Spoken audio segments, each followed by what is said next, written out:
Hi friends, Julie here, and today I'm talking about the Apple of His Eye kit just released today by Pink Paper Peppermints, and I'm going to show you how to build this gorgeous TreasureDex box that's included. Here we go.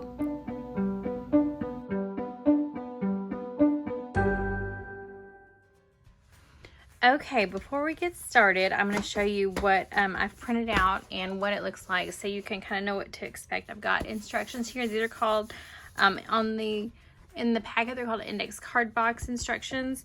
And it's also called TreasureDex, so you know what to do. And then here are the instructions. We're going to go through that and just build one here real quick. I've got the small box printed out and a large box printed out. Whoops, there it is. And so they're just not that different in size, just a little bit. But they're perfect just for whichever. And I've got some coordinating paper patterns on the back side. And I've got, I don't know why this is in this here, but isn't that cute? That's part of the kit. It's some tags, and it also comes with printable labels to go on the front of your box. And then, oh, here's what I wanted to show you. The cards, it comes with cards. And the cards come literally, every page comes 4 ways. You can get plain cards with or without the holes, or pattern cards with or without the holes. So you can see I've got the pattern cards here without the holes, and plain cards here with the holes. Now they all have a vintage look, so even the plain cards are going to have some like vintage foxing looking on them, but the pattern cards are not only vintage colored, but they do have like a slight, I don't know, upholstery or kind of wallpapery kind of look to them. So that is super duper fun. And then I've also double side printed them with papers from the kit. And I just chose some neutrals so I could decorate or write on them or whatever I wanted to do. Okay, so let's get started. We are going to make this one first because I'm super excited about this one. Now you can cut these out by hand, by scissors, whatever, but I've got my paper trimmer here, and that's going to make short work of it. So if we're looking at the instructions, it says print, box of choice, and one side of paper and pattern paper on the back, cut out. So that's where we are. We are cutting out.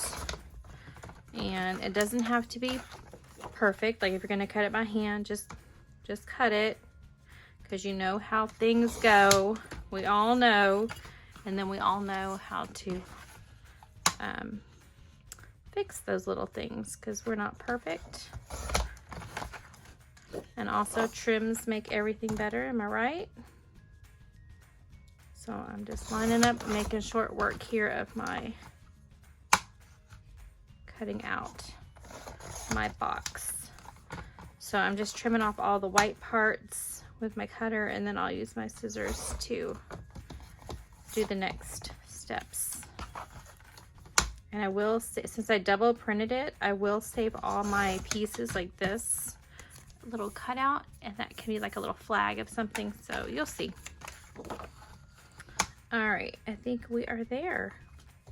Last one. These also make great photo corners, so if you're cutting off that corner, then there's you a little DIY photo corner. We've got our box cut out. We've got our double sided here, and it says cut 1 1/3 inch long slit down sides of short end flaps were indicated in figure 1. So here's figure 1, and we're going to cut down on the little short flaps on the short side. So it's like right here. We're going to take our scissors. We're going to cut right up to the edge of it,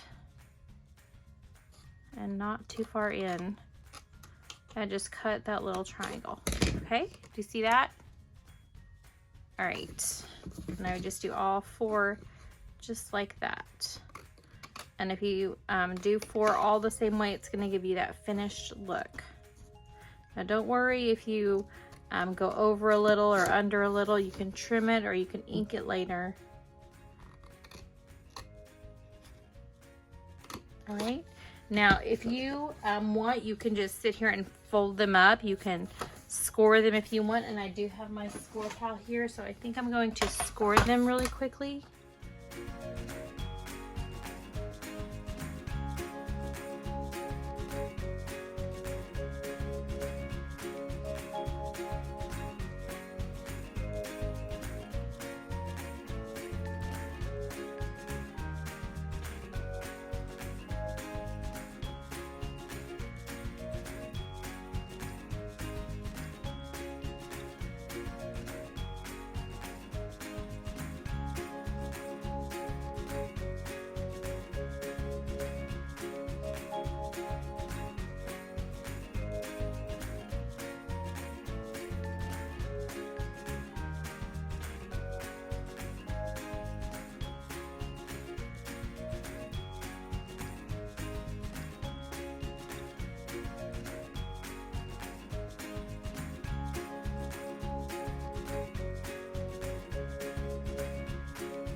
So we score and fold short flaps in and up. Score and fold long sides. I'm reading the directions right here. In and up. All right. With now, okay, so this is my last fold here. Did I not score that one? I don't know if it's possible. All right. With the inside facing up, score and fold triangles in. All right, there's that one, and there's those two. Now we're gonna glue the outsides of the triangles to the inside of the short flaps. Okay, you see what we're doing? We're taking this triangle here and we're gonna glue it right there. All right, so let's do that. I've got some 3-in-1 craft glue. This stuff grips pretty good, but still it's gonna take a minute for it to go. I just don't have my hot glue gun out, but you could also use double-sided tape for this. Whoopsies. Double-sided tape. If you wanted to, you could staple it, but I would suggest gluing it before stapling it just to get all the edges down as seamless as possible. All right, some more glue. Make sure you get it to the edges, but not, you know, you don't want it like gooping out everywhere. All right. There's that one. We'll put him together.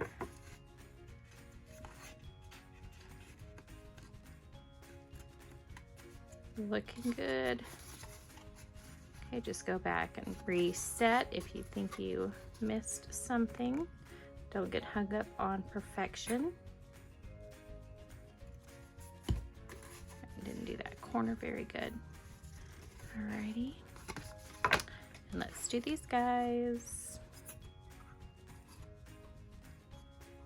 Taking my glue all the way to the edge, all the way to the corners, because I want those things to stick pretty good and stay flush. Stick and stay flush.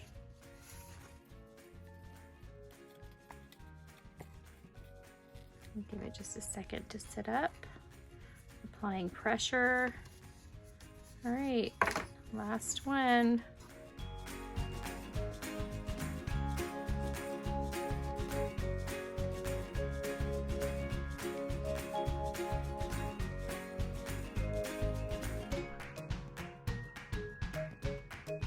And look at that, it's done. Look how cute. Oh my goodness. Look how cute that is. All right, and I'm gonna start with these guys right here. I'm gonna cut out the G first.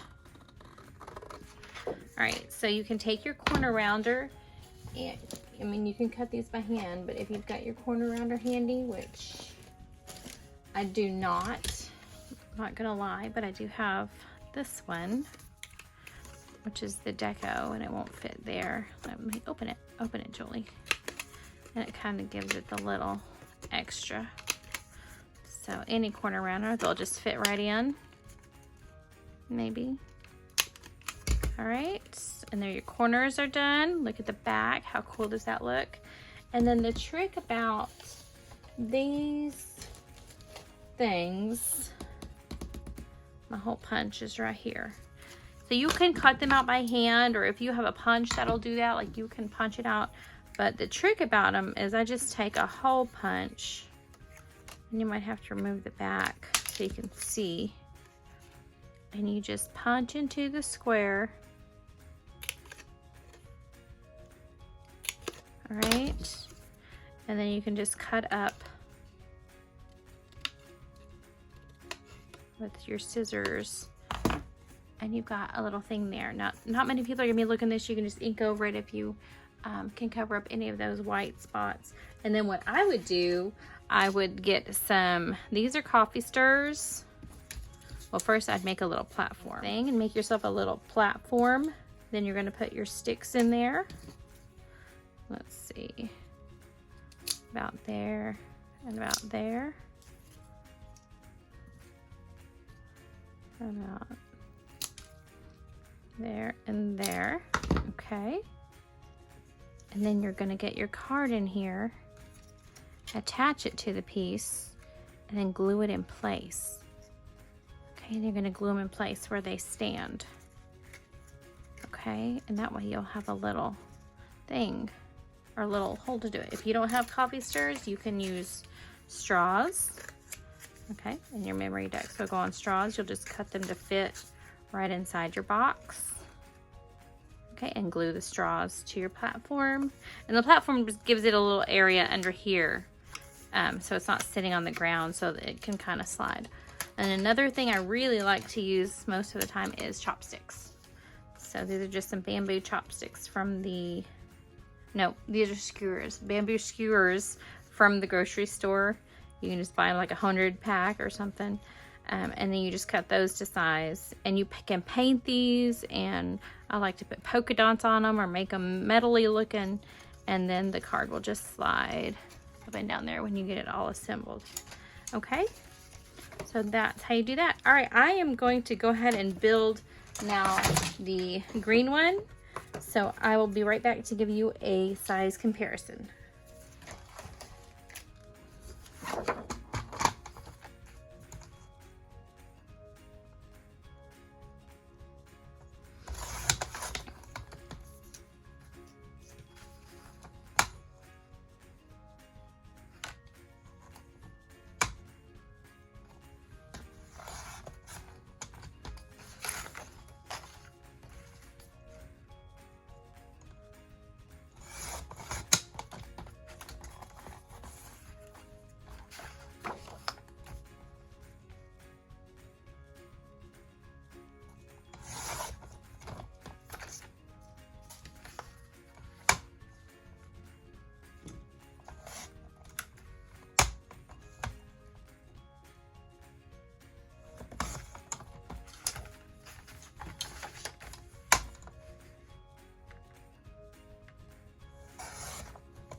Remember what is going on with that? I don't know.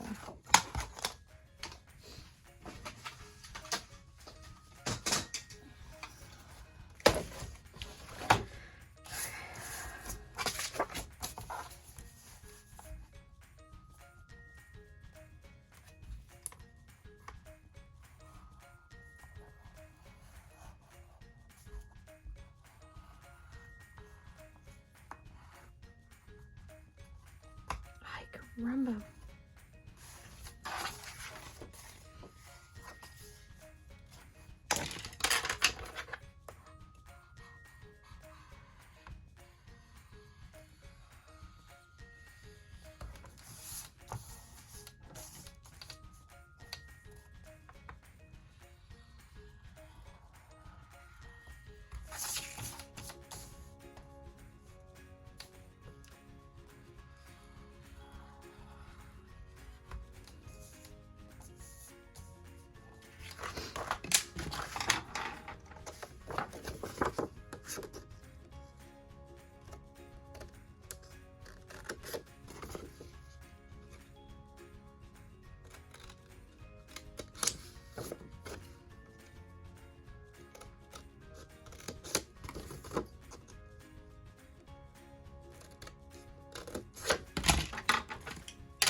Okay, I am back with the different sizes of boxes, and you can see the little one just is a little bit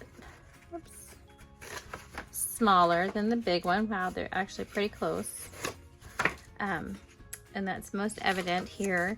So the card is there.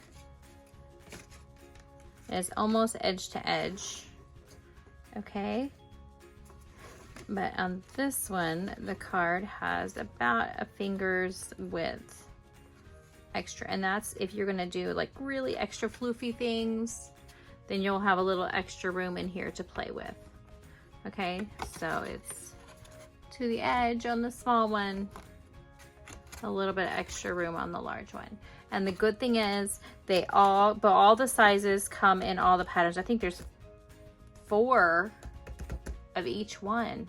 So, you know, the same, but like 4 big, 4 little. I mean, the possibilities are literally limitless.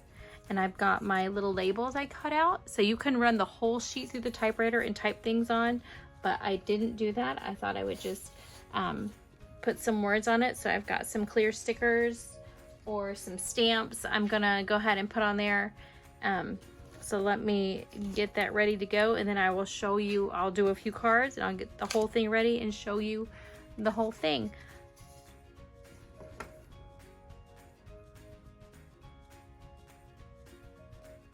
Also, I've got these world's tiniest little spools. Here's 4. And how cute would that be for little feet on the little box? So stinking adorable. But this is not the only option. If you've got other wood things, I've got these wood finials. They're probably just from Hobby Lobby. I don't know. They would just make cute little feet on there. I would use my sprays to color them if I wanted to. I also have some little wood balls. Like they're called doll heads. But I think these little balls make super duper cute box feet. And then also I've got wood blocks. Don't ask me why I have so many wood things. I don't know, I just have them, but that is cute too. You just kind of paint them up, rustic them up, and they become an amazing set of feet for your new little box. All right, so if you can figure out which one I'm gonna do, I won't hold you in suspense much longer. Let me go ahead and finish this up, and I'll put some after pictures here in the video. Thanks for watching, bye.